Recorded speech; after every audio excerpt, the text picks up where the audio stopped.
Hello friends, എല്ലാവർക്കും learners അക്കാഡമിയിലേക്ക് സ്വാഗതം. സഹകരണ സർവീസ് പരീക്ഷാ ബോർഡിൻ്റെ ഒരു പുതിയ നോട്ടിഫിക്കേഷൻ വന്നിട്ടുണ്ട്. വിശദമായ വിവരങ്ങൾ നമുക്ക് ഈ വീഡിയോയിലൂടെ നോക്കാം. Category number 5/2024 data entry operator. ഈ പോസ്റ്റിലേക്ക് അപ്ലൈ ചെയ്യാൻ വേണ്ട വിദ്യാഭ്യാസ യോഗ്യത ഏതെങ്കിലും അംഗീകൃത സർവകലാശാലയിൽ നിന്നുള്ള ബിരുദം, കേരള അല്ലെങ്കിൽ കേന്ദ്ര സർക്കാർ അംഗീകരിച്ച സ്ഥാപനത്തിലെ ഡാറ്റ എൻട്രി കോഴ്സ് പാസ്സായ സർട്ടിഫിക്കറ്റ്, ഒരു അംഗീകൃത സ്ഥാപനത്തിൽ ഡാറ്റ എൻട്രി ഓപ്പറേറ്റർ തസ്തികയിൽ ജോലി ചെയ്ത 1 വർഷത്തെ പ്രവൃത്തി പരിചയം. ഇനി ഒഴിവുള്ള സംഘത്തിൻ്റെ പേര്, ഒഴിവുകളുടെ എണ്ണം, ശമ്പള സ്കെയിൽ എന്നിവ താഴെ നൽകിയിരിക്കുന്നു. പ്രായപരിധി 18 വയസ്സ് തികഞ്ഞിരിക്കേണ്ടതും 40 വയസ്സ് കവിയാൻ പാടില്ലാത്തതുമാകുന്നു.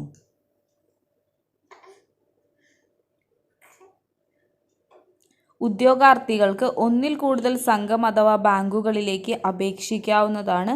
പൊതുവിഭാഗക്കാർക്ക് വയസ്സിളവ് ലഭിക്കുന്നവർ ഉൾപ്പെടെ ഉള്ളവർക്കും ഒരു സംഘം ഒരു ബാങ്കിന് 150 രൂപയും തുടർന്നുള്ള ഓരോ സംഘം അഥവാ ബാങ്കിന് 50 രൂപ വീതവും അധികമായി ഫീസായി അടയ്ക്കണം. പട്ടികജാതി പട്ടികവർഗ വിഭാഗത്തിന് അപേക്ഷയിലെ സംഘം അഥവാ ബാങ്കിന് 50 രൂപയും തുടർന്നുള്ള ഓരോ സംഘം അഥവാ ബാങ്കിന് 50 രൂപ വീതവും അധികമായി പരീക്ഷാ ഫീസ് അടയ്ക്കണം. ഉദ്യോഗാർത്ഥികൾ സഹകരണ സർവീസ് പരീക്ഷാ ബോർഡിൻ്റെ വെബ്സൈറ്റ് പരിശോധിച്ച് വിജ്ഞാപനം വായിച്ചു നോക്കിയതിനു ശേഷം ഓൺലൈൻ അപേക്ഷ സമർപ്പിക്കുക. തപാൽ മുഖേന അയക്കുന്ന അപേക്ഷ സ്വീകരിക്കുന്നതല്ല. അപേക്ഷ സമർപ്പിക്കേണ്ട അവസാന തീയതി 2/7/2024. അപ്പോൾ ഈ പോസ്റ്റിലേക്ക് അപേക്ഷിക്കാൻ യോഗ്യതയുള്ള വിദ്യാർത്ഥികൾക്ക് ഈ പോസ്റ്റിലേക്ക് അപേക്ഷിക്കാവുന്നതാണ്. Thank you.